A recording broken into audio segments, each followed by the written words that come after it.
Alright, so today guys, I wanted to go over a quick 6-minute tutorial on how to paint choppy water / the ocean. Some of the brushes I'll be using today will be just some smaller, fine-tipped, as well as a palette knife. Some of the paints I'll be using today will be Liquitex Basics Acrylic, as well as Winsor Newton. These are definitely the best paints I can find for the money that they're offered at.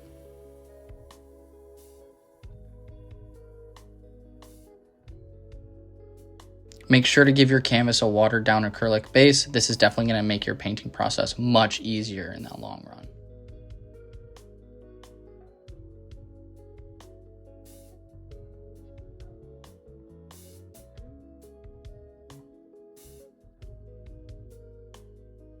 Once you've completed that base coat of that acrylic wash, make sure to get a pencil because we're going to be using this to create a sketch of where we want our choppy waves to be.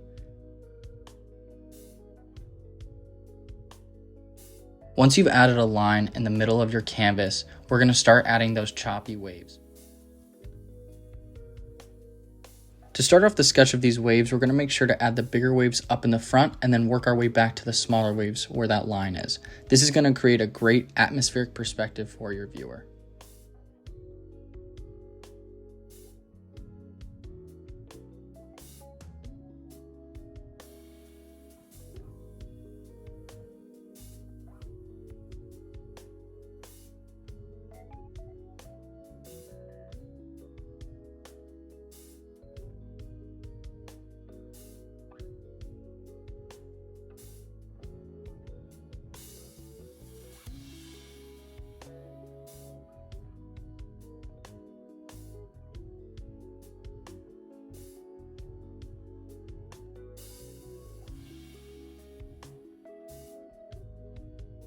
Once you've finished your sketch of the waves, you're going to want to go to the sky and work your way top to bottom and go with a lighter blue to a darker blue until you're at that halfway point.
Now that the sky is all completely blended, we're going to go into those choppier wave marks we just made, and we're going to go in with an ultramarine blue.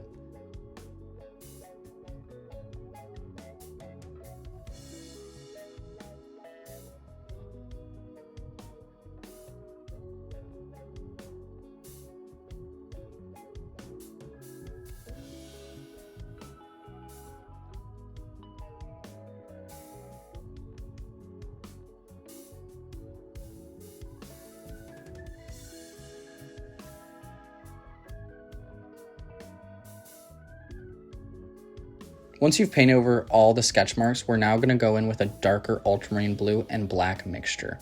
This is going to be where you're going to focus on most of your harsher, darker colors.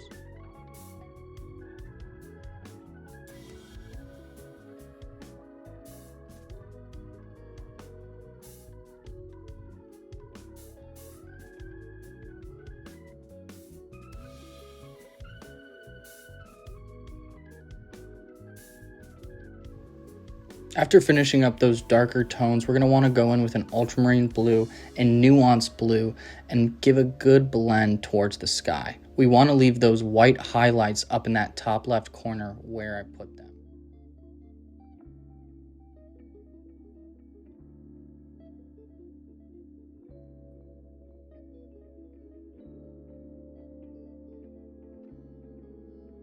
Once that step is completed, we're going to want to go in with a fine tipped brush and add some white marks on top of that strong, harsh, contrasting black and blue.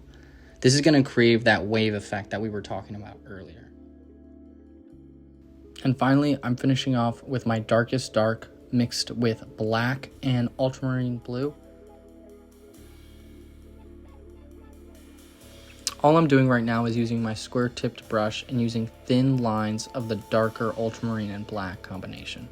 This is definitely going to add an atmospheric perspective once you've added those thin lines in the background, and in the foreground you added those bigger waves.